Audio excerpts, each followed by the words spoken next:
So recently the trailer for Godzilla x Kong The New Empire dropped and it's got everyone talking about it. One of the major points of the trailer was Godzilla's new form. We see Godzilla looking more fierce and dare I say a little bit more radical than before. The scales, the spikes, he's all jacked up now. In terms of the story, they might pull a classic move by saying Godzilla has evolved or undergone some crazy transformation. I mean, it wouldn't be the first time, right? And hey, let's not forget about the ongoing theme of this version of Godzilla having a connection to Earth's balance. Maybe Godzilla's new form is a response to some disturbance in the natural order, giving him a power boost to restore balance against a new enemy like Skar King or maybe Shimu. But we've got to be honest, the reason why they changed Godzilla's design so much is because they need to sell more toys and merchandise. We all know these movies are as much about the action as they are about the merch, but we're not going to talk about toys today. We're going to be talking about Godzilla's new design. If we compare his new design with the previous one, we can see that there are visible drastic changes made into the design. He appears to be a lot taller, bigger, and his skin is now more jagged and spikier, giving him this seriously rough look and menacing vibe. Now, the most recognizable changes made were his dorsal plates, of course. It's more spikier and longer than before, and it seems to have a permanent pink radiation glow into it. His tail is also slightly different. It has a small spikes reminiscent of those found on a Stegosaurus. His proportion is also a lot human-like. His arm somehow grew longer and larger. He has also lost a lot of fat in the lower body area, which is something that we're not used to.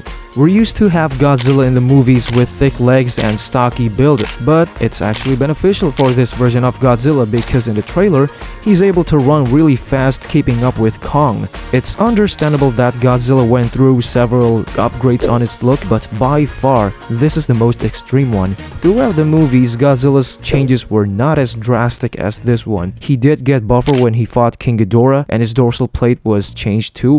But that is if you really pay close attention to him. This design kind of reminds me a lot of Godzilla Millennium. The resemblance is obviously there, jagged skin, pink dorsal plates, and perhaps the design team did took an inspiration from Millennium. And this design also reminds me a lot of Mechagodzilla. Why? Because his proportion looks a lot like him. I mean, he has the same long arms and flat stomach, and to me, this is like what would happen if Mechagodzilla and Godzilla Millennium somehow had a baby together. Based on the trailer, Godzilla had a hibernation state in the Hollow Earth. We can see that he is hibernating inside of a giant crystallized structure, and this crystal structure emits some sort of pink radiation energy, and we can see that Godzilla is resting inside of it while absorbing the radiation from the crystals. Now, let's rewind back a little bit. Remember when Serizawa detonated a nuclear bomb in front of Godzilla? After that happened, Godzilla was surging in a blue color, and when he got an upgrade from Mothra, he became even more powerful by turning into a red burning mode.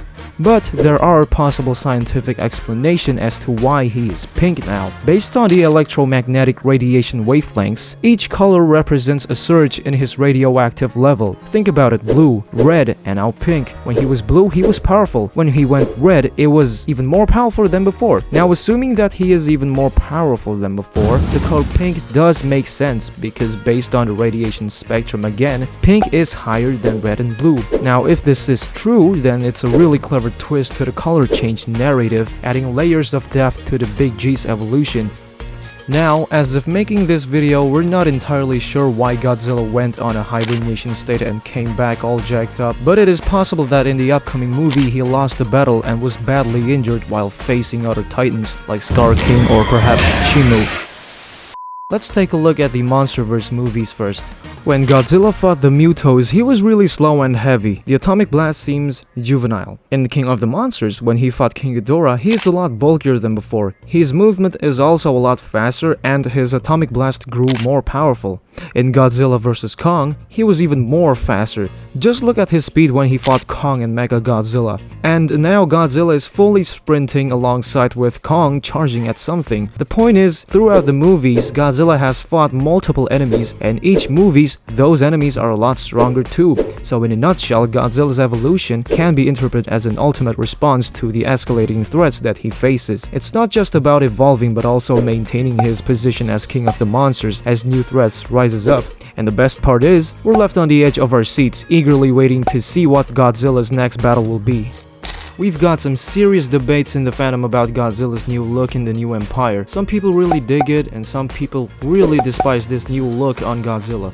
Some are even throwing out theories that he might go back to his previous look by the end of the movie. But hey, that's just the beauty of the fandom. Diverse opinions, heated debates. Now let's get real about my take on this. If Godzilla's belly wasn't so flat, it would be way cooler. The longer arm does look cool on him, even though it doesn't look like your traditional Godzilla. But the decision to slimming down the waist just doesn't work for me. It kind of gives him this weird human in a crocodile suit vibe, and it's too weird and it looks a bit uncanny. I'd say Godzilla -1 had a better design. They took inspiration from the Heisei and modernized it, giving him a muscular body and realistic movements. Plus it doesn't take away the Godzilla essence too much. Now whether this design is permanent or just a temporary upgrade form, I've got a prediction that by the end of the movie, Godzilla's dorsal will revert back to its normal state, but still keeping the same proportion. In the end of the day, that's just a prediction, and we all have to buckle up and watch the movie to find what's really going on. Do you like the Godzilla design or do you dislike it? Let me know in the comments below.